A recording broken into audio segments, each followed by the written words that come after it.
Dr. Evangelist Vivi. Can we give her a round of applause? Hasn't she been doing awesome? Thank you so much. First of all, I'd love to welcome and greet our First Ladies. I do not take this opportunity for granted. Thank you for this opportunity to speak to all these beautiful women here today. You all look beautiful in every shape, in every form. I think we should do this every year, Mommy. Anyone agree? Thank you. So, to today's topic, first of all, I also love to thank our Father and Bishop. He's not here, but I know he will be listening. He's here in spirit. Thanking him also for allowing us to have this opportunity to celebrate one another and to bring out the best out of each and every one of us. Today's my assignment here is talking about financial tips. And if you've noticed, the two speakers that went earlier before myself, Pastor Eunice and Mama Mary here, they spoke about relationships. I'm going to be talking to you all about your relationships with money. What is that like? What is your financial habits? We're in the last quarter of the year. This is a good time to have some reflections. It's not to make you ponder. Don't worry. God is in control. We got it, right? But it's just to, for us to fine-tune things or begin to practice things or go back to the drawing table and see where we are and realign ourselves. The theme of the year for all nations is the year of exploits. Taking daring and bold actions. Daring acts and bold actions. For your finances, how have we done that? Another interpretation can be making use or utilizing your finances. How has that been for you? In Q3, we're in October now. The next month is November, then we're shopping, and before you know it, Christmas is here. So now is the time to put pen to paper and plan. According to Habakkuk chapter 2, verse 2, write the vision on the tablet. You don't have it, everyone has a device, so you can always make use of apps, make use of your phone or a notebook, and make it plain. The first tip I have here is talking about planning out your financial goals. What are your goals? When do you want to achieve them, and why do you want to achieve them? Don't make it big.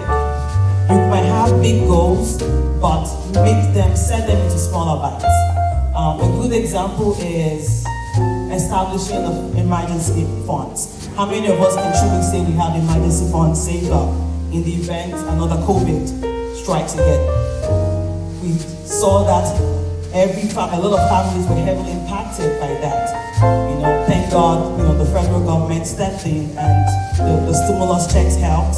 A few institutions were easy on payment with credit cards and mortgage payments, but we do not want to find ourselves in that tight and uncomfortable position anymore. So as women, let us take actions. Take actionable steps.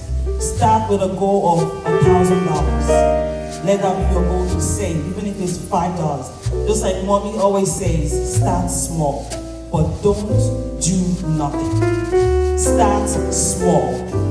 Don't wait till you're making the six figures to have the ideal bank accounts and the ideal investments. No. And mind you, the kids are watching. The next generation is watching on how you are playing, how your relationship is with your money.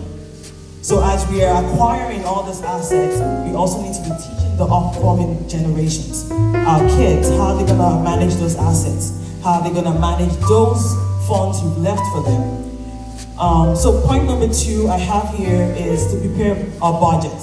Prepare one if you do not have one. If you do have one, implement it. It can be hard, but find a budget that works for you and your family. And you can always tweak it. It's not a cut and use dry thing. You can always tweak it. If this method didn't work this way, we strategize. But do not leave it to just be playing out month to month, and then when these emergency actions come up, then you're stranded. Because what most of us turn to is credit cards. If we don't have money saved up, then When the car breaks down, what do? We swipe the credit cards. Or we borrow from family and friends. Then family disputes happen. Then they're not talking to me, I'm not talking to you, all of that. But we can start taking mini bits of action steps to avoid all of that. If your goal is 1,000, set a time frame. Okay, by the year December 2024, I want to be proud to say I have $1,000 in my bank account for emergency funds. You know, everyone's spending habits is different, but find the amount that you can achieve and challenge yourself to do it. And when you achieve that goal, don't stop there. Keep growing on it, keep developing on it. And each time you spend from it, please put it back. Make sure you put that money back. Yes. So again, it's an ongoing habit. And when you have a budget is supposed to serve as a guide for you. It's you telling your money to work for you. Remember I mentioned relationships earlier, right? Sorry, the people behind me, I need to make sure I'm getting everyone's view, sorry. So relationships with your money. You're the boss. Your money is the employee. Let that money work for you. God has blessed us with jobs. We go 9 to 5, or if you're a business owner, you put your effort into it. So you want that money to work for you when you want that money to work for you. Set it on an assignment. If that assignment is to put food on your table, set a goal, set an amount for the month. If that assignment is to cover your mortgage or your rent, set that amount. Many of us don't know how much we're spending month to month, which is a very bad habit. So women, please take charge. I know it could be a little bit challenging with marriage couples. I'll leave that department for the marriage counselors. But do something. Take actionable actions. Start practicing it and gradually ease your spouse into it. But don't do nothing. The next tip I have here is to prioritize and start your retirement savings.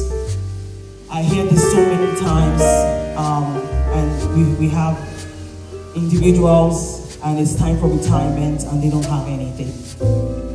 We send money back home, hoping that we're gonna transition there, but when it's time, we're either defrauded from our funds or we didn't do it. So please start today, start something today. There's so many opportunities out there where you can start saving for your retirement, for that long-term goal. If you don't have a house now, start saving towards your down payment. Ms. Viola shared with us at the last Women Zoom session tips on how to start growing money on buying a house. You need a down payment. It's not just gonna happen. You know, thankfully we're in a country that has laws and they follow it to the T. So let us take advantage of that. If you're a business owner or you're a contractor, don't depend on your employer to help you with your retirement. You can stand alone and actively begin saving for your retirement. Talk to a professional. Ask questions. I did not know it. It's not permissible in the court of law. So please, please, please, speak to someone. And you can have multiple accounts. Maximize the tax saving accounts where you don't have to pay taxes when it's time for you to pull your money out. There's so many examples out there. So just because of time, I'm trying to rush through here. And tip number 4 is to participate or try a no-spend challenge. I know. I know. Women, we love shopping, but we have to do this once in a while. You know, try a week in a month, set that month aside not to spend. When I mean don't spend, I'm not talking about your essentials. I'm not talking about food. I mean for food, eat at home, don't eat out. Try a no-spend challenge, a couple of months a year. And that will tell you your financial habits. That will speak to why you have the urge to spend. Find an accountability partner and do it. And you see how much money you're gonna save. It will blow your mind on how much money you will have sitting in your bank account for that month. Just spend money on your essentials, the 4 things: your feeding, your housing, your transportation, clothing. That's if you have to, but you can avoid it. I mean, we're all dressed up here, so clothing should not be a challenge. But try a no-spend challenge. You know, a week, a month, a couple of months at a time. See it like a financial fast. You know, we do fast, denying ourselves food at certain times of the year. Deny yourself of spending unnecessarily. The non-essentials, the eating out, the shopping, you know, the ashwabis and ashwabis, you can't avoid that one. When there's a wedding, you gotta support your own. But find ways and read your bank statements. See where you're spending much of your money. A lot of banks today have a good analysis tool that will tell you where a bulk of your money is going to. Hey, they're serving you. Use the tools they gave you and read that analysis. Now, if you decide, so another tip which I did mention a little bit about is contacting a licensed financial professional. I know we don't like to talk about money, but when you need money, you do talk about it, right? When you're stranded, when you need that money to pay that bill, you pick up a phone and call someone, right? So why don't you take the actionable step to talk to a professional to help you with your finances before that crisis steps in? So please do ask questions before it is too late.